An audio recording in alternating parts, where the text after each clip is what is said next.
पंजाब और खैबर पख्तूनख्वा में election इल्तवा case का फैसला महफूज कर लिया गया। अहम खबर आप तक पहुंचा रहे हैं। अदालत ने फैसला महफूज कर लिया है। तवील समाअत के बाद इस केस का फैसला अब महफूज कर लिया गया है, जो कि कल सुनाया जाएगा। अहम और बड़ी खबर आप तक पहुंचा रहे हैं। सुप्रीम कोर्ट में पंजाब और खैबर पख्तूनख्वा इंतखाबात से मुताल्लिक केस अदालत ने फैसला महफूज कर लिया। ये फैसला अब कल सुनाया जाएगा। सेक्रेटरी दिफा की जानिब से उनको एक दिन की मोहलत दी गई थी कि अपनी रिपोर्ट अदालत में पेश करें। वो रिपोर्ट कल पेश होनी है। ये फैसला महफूज कर लिया गया है और ये महफूज फैसला भी कल ही सुनाया जाएगा। सभी नजरें सुप्रीम कोर्ट पर लगी हुई हैं। तमाम सियासी जमातों की नजरें सुप्रीम कोर्ट पर हैं। इसी पर बात कर लेते हैं। हमें ज्वाइन कर लिया हमारे नुमाइंदे अदील सरफराज ने। जी अदील, क्या मालूमात है आपके पास? अब इंतखाबात में जो इल्तवा है उस पर फैसला महफूज कर लिया है। चीफ जस्टिस ऑफ पाकिस्तान की सरबराही में 3 रुकनी खसूसी बेंच ने आज फैसला महफूज किया है। आज तमाम वकला के दलाइल कंक्लूड होने के बाद ये फैसला महफूज किया गया है। चीफ जस्टिस ने ये कहा है कि हम कल दोबारा आएंगे और फैसला सुनाएंगे, ताहम वक्त जो है उसका बाद में ऐलान किया जाएगा ऑफिस की जानिब से, यानी एक कॉल लिस्ट जारी की जाएगी जिसमें बताया जाएगा कि कल अदालत कितने बजे इस मुकदमे का फैसला सुनाएगी। ये अहम बात है कि आज अदालत ने एक जानिब सेक्रेटरी दिफा और सेक्रेटरी खजाना से कुछ दस्तावेजात भी तलब की और दूसरी जानिब आज फैसला भी महफूज कर लिया। तो उनको पाबंद किया गया है अटॉर्नी जनरल को कि आज शाम तक जो दस्तावेजात हैं वजारत खजाना और वजारत दिफा की जानिब से वो हमारे चैम्बर तक पहुंचा दें। उसके बाद अदालत अपना एक जो ऑर्डर है वो कल अदालत के अंदर ही सुनाएगी और लग यूं ही रहा है कि कल एक मुख्तसर ऑर्डर अदालत के अंदर अनाउंस किया जाएगा, मगर जो तफसीली फैसला होगा वो कुछ अर्सा के बाद आएगा।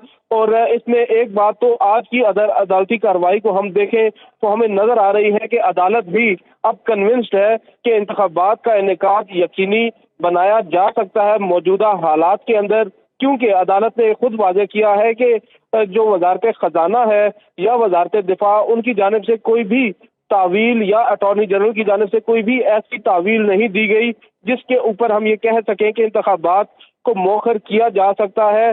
बहर सूरत अभी जो उनकी जानिब से तहरीरी तौर पर कुछ मारूजात और कुछ दस्तावेजात अदालत को फराहम किए जाएंगे, हो सकता है उसके बाद अदालत का जहन कुछ बदल भी सकता है, मगर अभी तक की जो अदालती कार्रवाई है अगर हम उस पर गौर करें तो आज की समाअत से बज़ाहिर यही लगता है कि अदालत जो है वो इंतखाबात के इनेकाद के हवाले से ही फैसला सुनाने जा रही है। ठीक है, ये जो फैसला है ये पाकिस्तान की सियासत में इसका क्या इम्पैक्ट देख रहे हैं आप?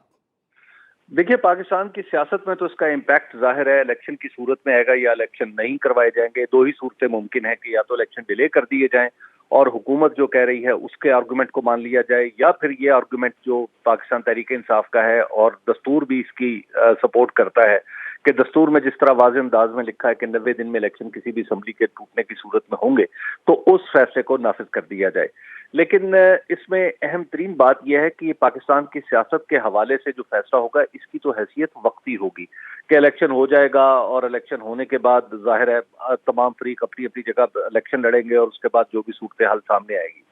लेकिन अहम तरीन बात यह है कि इसका दस्तूरी असर पाकिस्तान पर क्या होगा। अगर फैसला दस्तूर के इस वाज़ेह हुक्म को डिले करता है कि इलेक्शन नहीं होंगे, तो फिर पाकिस्तान के दस्तूर के ऊपर भरोसा जो है पूरी दुनिया का वो कुछ कम हो जाएगा। अब भी सूरत हाल ऐसी है कि कई जो जस्टिस हैं जो दुनिया के दूसरे मुल्कों से ताल्लुक रखते हैं, जो पाकिस्तान के मामलात से इंटरेस्टेड हैं और पाकिस्तान के दस्तूर को देखते हैं, तो वो देख रहे हैं कि पाकिस्तान के दस्तूर में जब एक वाज़ेह हुक्म है तो अदालत इतनी ताखीर क्यों कर रही है। एक वाज़ेह हुक्म की हुकूमत तामील में किस तरह रुकावटें डाल सकती है और फिर हाई कोर्ट्स या सुप्रीम कोर्ट्स को कितना लंबा खींच सकती है।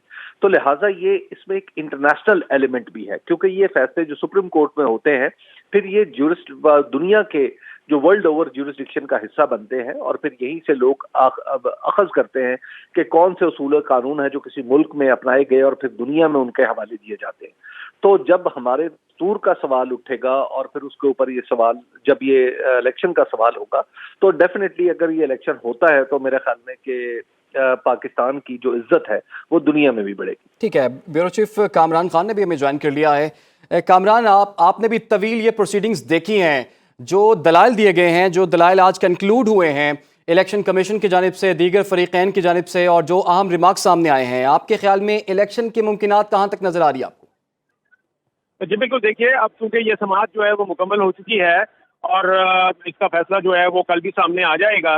اس میں یہ کہا جا سکتا ہے کہ اب تک کی سماعت میں جو اعتراضات تو اٹھائے گئے تھے جج صاحبان پہ کہ وہ یہ کیس نہ سنے، ان اعتراضات کو مسترد کر دیا گیا۔ جو فل کورٹ بینچ بنانے کا مطالبہ تھا اس کو مسترد کر دیا گیا۔